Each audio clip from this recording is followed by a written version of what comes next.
आदाब। प्रोग्राम हमारे मसाइल में आपका खैर मकदम है। आज का प्रोग्राम एक बार फिर हम हैदराबाद से आपकी खिदमत में पेश कर रहे हैं। जुनूबी हिंदुस्तान की जो रियासतें हैं, जिनमें आंध्र प्रदेश भी शामिल है, उनको एक इम्तियाज़ हासिल है, और वो ये कि आज़ादी के बाद जब सारे मुल्क के अंदर फसादात हो रहे थे, खूनरेजी हो रही थी, कशीदगी थी फ़िरक़े वाराना, उस वक्त भी जुनूबी हिंदुस्तान की जो रियासतें थीं वो मजमूई तौर के ऊपर पुरअमन रहीं। बुनियादी सबब उसका यह था कि बराह रास्त असर नहीं पड़ा था तक़सीम का जुनूबी हिंदुस्तान की रियासतों पर, और उसके बाद भी आज़ादी के बाद एक लंबे अरसे तक यहाँ किसी तरह की फ़िरक़े वाराना कभी कशीदगी देखने में नहीं आई, या फ़िरक़े वाराना फसादात उस अंदाज से नहीं हुए जिस अंदाज से शुमाली हिंदुस्तान की रियासतों में हुए। हज़ारों की तादाद में फ़िरक़े वाराना फसादात हुए। तो अगर देखा जाए जुनूबी हिंदुस्तान पर, तो यहाँ मजहबी रवादारी और फ़िरक़े वाराना हम आहंगी की रिवायत जो है वो बहुत गहरी थी, उसकी जड़ें जो थी वो बहुत गहरी थी। लेकिन 1992 में बाबरी मस्जिद के इन्हदाम के बाद ये देखने में आया कि जुनूबी हिंदुस्तान की रियासतों में भी एक तरह की फ़िरक़े वाराना कशीदगी उभरने लगी, और बहुत सी तंजीमें बनी, जिसमें हिंदुओं की भी तंजीमें भी शामिल हैं और मुसलमानों की तंजीमें भी शामिल हैं, जो इंतहा पसंद तंजीमें कही जा सकती हैं। इधर कुछ बरसों के दौरान एक और रुझान जो है वो सामने आ रहा है, और वो ये कि आंध्र प्रदेश यानी हैदराबाद, इसके अलावा कर्नाटक में बेंगलोर, यानी जुनूबी हिंदुस्तान की रियासतों के अंदर दहशत गर्दी के भी वाक़यात रूनुमा होने लगे हैं। बम फटते हैं जिनके अंदर बहुत सारे लोगों की जान, ये बदनाम करने की कोशिशें हैं कि ये जो है इनका कोई बुनियाद भी है, क्योंकि जाहिर है कि नुक्ता नज़र इसके अंदर अलग अलग हो सकते हैं। बंदम बाल साहब, आप क्या महसूस करते हैं? देखो साहब, ये अपना देश तो शांति का देश है। ये आतंकवाद आते हैं तो यहाँ शांति को भंग करने के लिए आते हैं। जो पाकिस्तान एजेंट बनकर यहाँ का शांति को भंग करने वाले, ज़्यादा से ज़्यादा पहले तो बॉम्बे महाराष्ट्र में था, उसके बाद हैदराबाद उनका अड्डा बन गया। अभी साहब बोले जैसा हैदराबाद की अड्डा ऐसी हो गया, जो कृष्ण प्रसाद एडिशनल एसपी को और कांस्टेबल वेंकटेश्वर को जो AK-47 से जो आतंकवाद था उन ख़त्म करा था। उस दिन से पहले हैदराबाद की बात ऐसी थी, अमन शांति की बात थी। और 1979 में काबा इंसिडेंट हुआ था।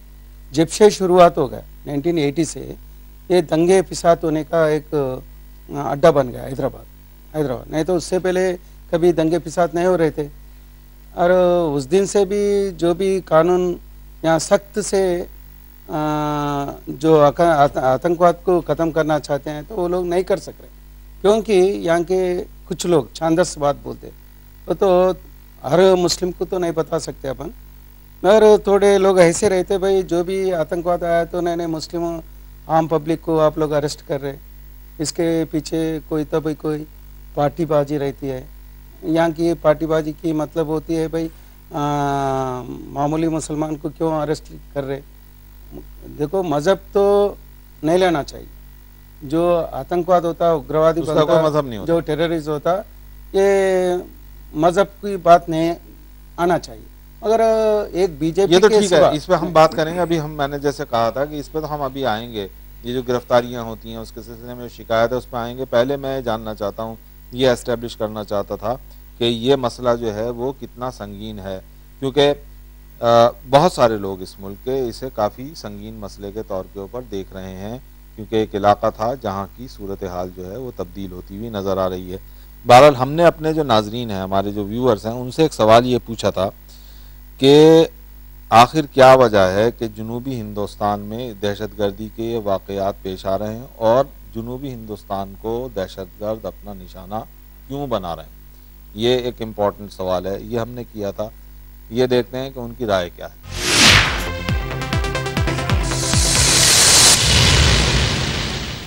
दहशतगर्दी के ज़्यादातर वाक़यात अभी पिछले दिनों जुनूबी हिंदुस्तान में हुए हैं, लेकिन आप अगर वैसे देखें तो दहशतगर्दी के वाक़यात बॉम्बे में भी हुए हैं, दहशतगर्दी के वाक़यात दिल्ली में भी हुए हैं। संकट मोचन मंदिर जो बनारस में जिस पर हमला किया गया वो वाक़यात में हैं। अभी रामपुर में जो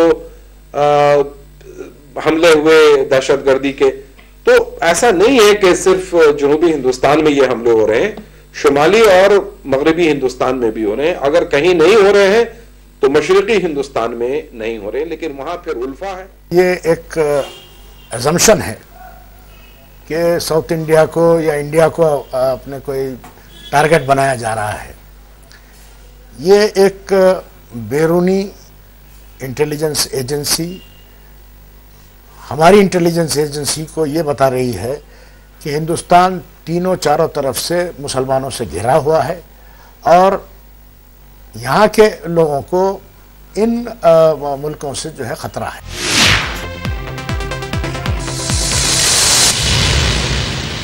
बहरहाल जो हमारे नाज़रीन हैं उनकी राय आपने सुनी। इस प्रोग्राम के बारे में अगर आप अपनी राय हमें भेजना चाहें तो 56006006 पर SMS कर सकते हैं। SMS करते वक्त HM लिखिए, अपनी राय लिखिए, अपना नाम लिखिए, उस जगह का नाम लिखिए जहाँ से आप हमें SMS कर रहे हैं। एक छोटे से वक्फे के बाद आपसे दोबारा मुलाकात। मक्का मस्जिद पे जब बम ब्लास्ट हुआ तो यहाँ पे सबसे ज्यादा मौजू बना हुआ था सोहराबुद्दीन का इनकाउंटर। गुर्बत, अनएम्प्लॉयमेंट इतनी बढ़ गई और सारी चीजें कमजोरियां आते हो गए, डेमोक्रेटिक इंस्टीट्यूशन तबाह हो गए।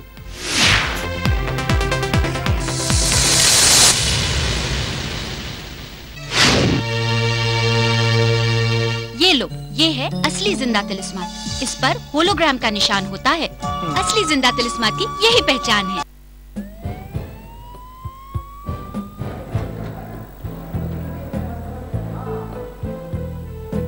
सर आपकी फैक्ट्री में ये ESIC सुविधा नहीं होती तो कहाँ से करवा पाता मैं इतना महंगा ऑपरेशन। हम आपका ख्याल नहीं रखेंगे तो और कौन रखेगा। वो दिन याद है कैसे तुम लोगों ने दिन रात एक करके एक्सपोर्ट का वो ऑर्डर पूरा करके दिया था। मैंने तो अपने सभी वर्कर्स को ESI स्कीम में शामिल किया है और आपने ESIC चिंता से मुक्ति। बदल रहा है हिंदुस्तान, बदल रही है जिंदगी की रफ्तार, बदल रहे हैं कारोबार, बदल रहे हैं ख्वाब, बदल रहे हैं अरमान, बदल रही है पहचान। और हर तब्दीली में आपने दिया हमारा साथ, वक्त पर अपना टैक्स जमा करके। याद रखिए, पेश की टैक्स की आखिरी किस्त जमा करने की तारीख है 15 मार्च। चौथी किस्त कंपनियों के लिए और तीसरी किस्त दूसरों के लिए। वक्त पर टैक्स अदा करें, मुल्क की तरक्की में ताउन दें। कितने में देंगे? MRP लिखा हुआ है। फिर भी MRP पर मोल भाव तो कर सकती हूँ ना? बहन जी, सरकार की तय की हुई MRP पर मोल भाव? जी नहीं, सरकार MRP तय नहीं करती। जी हाँ, इसे तो अशिया मेमार तय करते हैं और इसमें आपके होलसेलर, डिस्ट्रीब्यूटर और लोकल दुकानदार का मुनाफा जुड़ा होता है। इसीलिए आपका हक बनता है कि आप भी MRP पर मोल भाव कर सकते हैं। जागो ग्राहक जागो।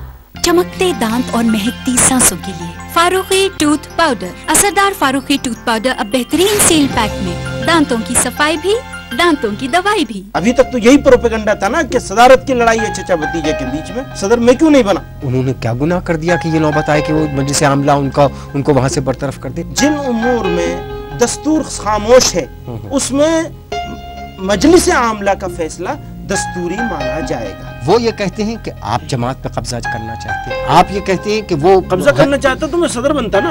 वो आपकी बात मानने को राजी नहीं, आप उनकी बात। मैं उनकी बात मानने को राजी हूँ। मैंने कहा मैं उनके हर बात मानने को राजी हूँ जो मेरे से मुताल्लिक हो।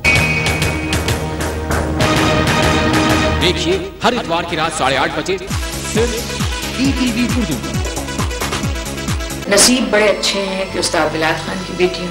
ये तो वाकई में नसीब की बात है। पहले औरतें तो बाहर गाया बजाया करती ही नहीं थी। हमारे अब्बा ने कहा अब नहीं करेगी तो कब करेगी। साबरी ब्रदर्स जिस तरीके से बैठते थे और गाते थे और ऐसा वज्द आता था कि होश उड़ जाते थे। एरी सखी मोरे ख्वाजा घर आए। सिर्फ ETV उर्दू पर।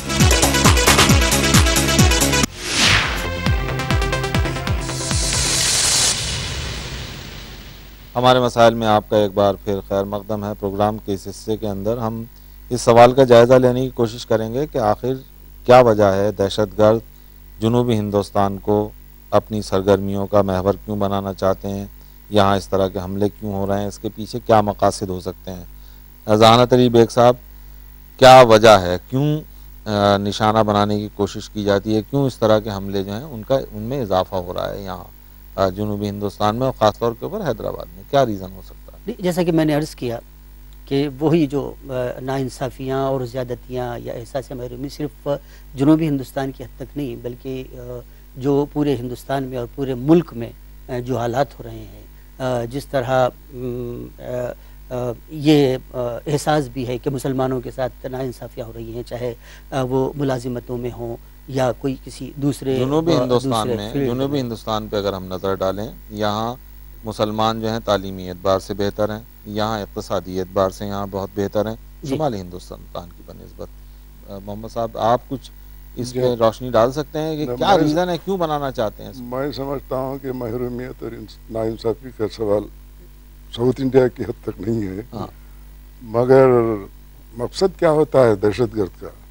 इंतशार फैलाना, नेशनल इंटीग्रेशन को तोड़ना, जहाँ जहाँ वल्नरेबल टारगेट्स को ढूंढना, जहाँ जहाँ लोग भाईचारगी है, रवादारी है, पूरा मन है, गॉड फियरिंग है, एक दूसरे से वही से फैब्रिक को तोड़ना उनकी गरज वो है। अब देखें कि भाई मद्रास में कुछ नहीं, हैदराबाद में कुछ नहीं हो रहा है, चलो एक आध खेल खेल लें यहाँ भी, मगर ये चीज़ जो है कोई एक दहशतगर्द जो है सिर्फ महरूमियत की वजह से नहीं, पर्सनालिटी डिसऑर्डर भी रहता है उसमें। पर्सनालिटी डिसऑर्डर रहता है, जो है उसका जहन जो है बीमार जहन रहता है बेसिकली। यानी कितनी भी परेशानी हो, सब लोग दहशतगर्द नहीं बनते। पर्सनालिटी उसका और दूसरे तरीके जमहूरी तरीके भी हो सकते हैं। पर्सनालिटी डिसऑर्डर है, उसके साथ एक कॉम्बिनेशन है, बाद में एक्सप्लोजिव मिक्सचर बनता है। बदम साहब, आप क्या महसूस करते हैं, क्या वजह है, क्यों टारगेट कर रहे हैं इसको? जब आज़ादी के बाद हिंदुस्तान बना, पाकिस्तान बना, उस समय पर वो पाकिस्तान का आक्रामित कश्मीर की स्थान है ना, उसको पाकिस्तान ने फिर से जम्मू कश्मीर के बारे में हासिल करने के लिए ये टेररिस्ट को पहला चाहती है। ऐसे एजेंट को रखे जो भी वहाँ से पैदा होता, ट्रेनिंग होता। ये एक रीज़न हुआ कि यहाँ पे फिरके वाराना कशीदगी पैदा करने के लिए पाकिस्तान ने एक मकसद ऐसे एजेंट के साथ अभी दुनिया भर के एजेंटों को बेचती। ठीक है, दूसरा कोई और मकसद नजर आता है? दूसरा बात तो यहाँ नजर नहीं आती, क्योंकि हिंदू मुस्लिम एकता है यहाँ पर। दूसरी बात क्यों आती, जम्मू कश्मीर के बारे में जो पाकिस्तान ने अपने देश को बचाने के लिए अपने गरीब। ठीक है, वो पॉइंट आ गया। मैं पूछ रहा हूँ और कोई रीजन हो सकता है, आप कुछ इसमें आप कोई और रीजन देखते हैं? जी देखिए जनाब, इसके पीछे जो है ना सियासी मकासद भी हैं और कुछ दूसरे वेस्टेड इंटरेस्ट भी हैं। मैं आप सियासी मकासद क्या है, वेस्टेड इंटरेस्ट? देखिए मैं आपको मिसाल देता हूँ, मक्का मस्जिद का जब बम ब्लास्ट हुआ तो यहाँ पे सबसे ज्यादा मौजू बना हुआ था सोहराबुद्दीन का इनकाउंटर, और हैदराबाद के पुलिस के 7 पुलिस ऑफिसर्स जो है ना इन्वॉल्व थे, उसके लिए पूरे हेडिंग्स वही आ रहे थे। और उस वक्त तेलंगाना का इशू भी सबसे ज्यादा हॉट था, लेकिन जैसे ही मक्का मस्जिद का ब्लास्ट हुआ ये नेशनल इश्यूज जो है ना कहीं और चले गए। आप ये कह रहे हैं कि ये हुकूमत ने कराया या किया? ये कोई मैं बोल रहा हूँ क्योंकि ऐसे अफराद इसके पीछे हैं जिनका कोई सियासी मफाद इससे वाबस्ता होता है। और क्या आप कोई इकोनॉमिक रीजन देखते हैं? क्योंकि जनूबी हिंदुस्तान जो है, मिसाल के तौर पे जनूबी हिंदुस्तान जो है इस वक्त जहाँ तक IT इंडस्ट्री का ताल्लुक है, इकोनॉमिक ग्रोथ का ताल्लुक है, यहाँ सबसे ज़्यादा हो रही है। बेंगलोर और हैदराबाद जो हैं 2 शहर ऐसे हैं जहाँ ग्रोथ जो है वो बहुत ज़्यादा है IT इंडस्ट्री की। हैदराबाद ने बड़ी तरक्की की है, बड़ी तेज़ी के साथ तरक्की कर रहा है। क्या आप ये रीज़न देखते हैं कि इसकी वजह से भी कुछ लोग जो हो सकते हैं, कुछ ताकतें हो सकती हैं, वो निशाना बना रही हैं? महमूद बिन मोहम्मद साहब, आप क्या? देखिए मैं समझता हूँ कि हिंदुस्तान में जो टेररिज्म, सोचिए आप कि जो है देसी चीज़ नहीं है ये। जब पाकिस्तान इसमें कश्मीर में 80s में जो है जो एलियनेशन आया, यानी रूलर जो थे बिल्कुल जो है अपने को ज़मींदार समझ रहे थे, गुर्बत, अनएम्प्लॉयमेंट इतनी बढ़ गई और सारी चीज़ें कमज़ोरियाँ आते हो गए, डेमोक्रेटिक इंस्टीट्यूशन तबाह हो गए। उसके बाद जो है वो एक्सप्लोजिव मिक्सचर बन गया, तो उसमें जो है 71 पाकिस्तान हार चुका था, एक ह्यूमिलिएशन थे। उस वक्त ये पहुँचे हमारे लोग कुछ मदद के वास्ते, वो एक्सप्लोजिव मिक्सचर को आग लगा, चिंगारी लगाना था, वो चिंगारी जो लगी अब तक भुगत रहे हैं। साउथ इंडिया में जो इस वक्त निशाना बनी हुई है रियासतें, उसके पीछे जो है ना सियासी मकासद कार फरमा है। या किसके सियासी मकासद हैं? किसी भी वेस्टर्न इंटरेस्ट के होते हैं। मैं बोलता हूं कि रीजनल, आपको अंदाजा है कि कौन हो सकता है वो? मैं जो है ना पर्टिकुलरली किसी की तरफ भी निशाना नहीं कर सकता, लेकिन एक बात बोल सकता हूँ कि हमने फैक्ट फाइंडिंग की है, तमाम वाकयात की फैक्ट फाइंडिंग की है। अगर फैक्ट फाइंडिंग की है तो आपको पता होगा कि कौन हो सकते हैं, वेस्टेड इंटरेस्ट किसका है। जी अभी मैं बोला हूँ कि यहाँ पर हैदराबाद का इस वक्त हार्ट इशू या आंध्र प्रदेश का हार्ट इशू है तेलंगाना। अच्छा।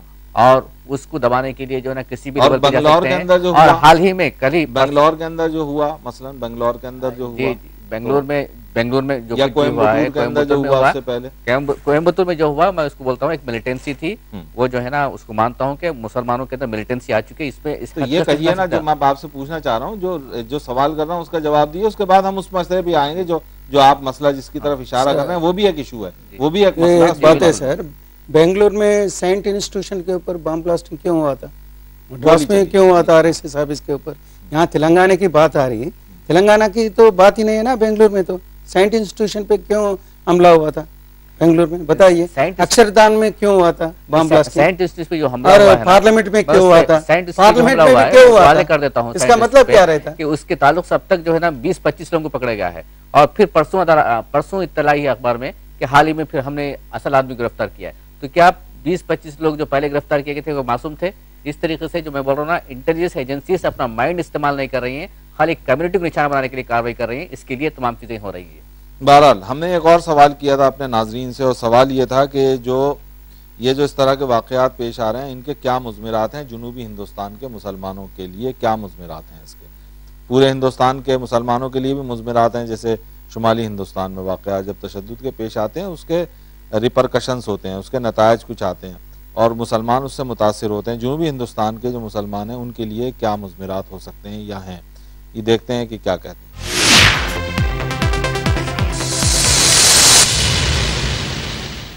रिसेंटली एक जो बात निकली थी, वो टेररिस्ट कैंप जो है आपके कर्नाटका में हुबली के पास कुछ पाया गया है, इसका सबसे पहला शिकार, सबसे बड़ा शिकार तो खुद मुसलमान है, क्योंकि पहले जो है मुसलमान को जो है डिफरेंट माना जाता था, अब जो है अनफॉर्चुनेटली मुसलमान को डेंजरस के जैसा देखा जा रहा है। और ये सिर्फ एक दो मुसलमान नहीं बल्कि सारी मुस्लिम कम्युनिटी को इस नज़र से देखा जा रहा है। पुराने शहर के मुसलमान आज इतने बहुत ही परेशान हैं, और जब से ये हादसा हुआ है आप यकीन मानीजिए यहाँ पे लोग, नौजवान लड़के अपने घर से बाहर निकलने के लिए परेशान हैं। और ख़ास तौर पे मक्का मस्जिद में जो तादाद में लोग आना चाह रहे थे, मैं उन तमाम मुसल्लियों से फ़क्तन जो है बात किया हूँ, वो लोग यही बता रहे हैं कि हम मक्का मस्जिद में नमाज़ पढ़ने के लिए जो है हमको हैबत हो रही है, और हम वांटेडली जो है मक्का मस्जिद नहीं जा रहे हैं। उसकी वजह यह है कि वहाँ पे मुख्तलिफ़ परेशानी और मसाइल हो रहे हैं, पुलिस जुल्म कर रही है, और जो ख़ास तौर पे मुसलमान हैं उन्हीं के घर पे जाकर रात बेरात वो लोगों को तंग कर रहे हैं। मुसलमानों के नजरिए से अगर हम बात करें तो मुझे ऐसा लगता है कि मुसलमान दहशतगर्दी से दो तरह से मुतासिर हो रहे हैं। एक तो उनका नाम बदनाम होता है, और दूसरे वो खुद इसके विक्टिम बन रहे हैं। जैसे मिसाल के लिए जहां कहीं भी दहशतगर्दी के वाकयात हुए हैं वहां मुसलमान भी मारे गए हैं, हिंदू भी मारे गए हैं, लेकिन जब जिम्मेदारी आयद की जाती है या इल्जाम लगाया जाता तो मुसलमानों के ऊपर लगता। मैं ये पूछना चाहता हूं सारे लोगों से कि क्या सारे मुस्लिम टेररिस्ट हैं? क्या मुस्लिम ही टेररिस्ट हैं? क्या नॉर्थ ईस्ट में जो लोग टेररिज्म कर रहे हैं वो मुस्लिम है? क्या पंजाब में टेररिज्म हुआ था वो मुस्लिम थे? मैं नहीं मानता कि मुस्लिम टेररिज्म है, आज हो चाहे पीछे रहा हो चाहे आगे होने वाले समय में। सिर्फ टेररिज्म का ये मतलब है कि कुछ लोग अपनी रोटियां सेक रहे हैं।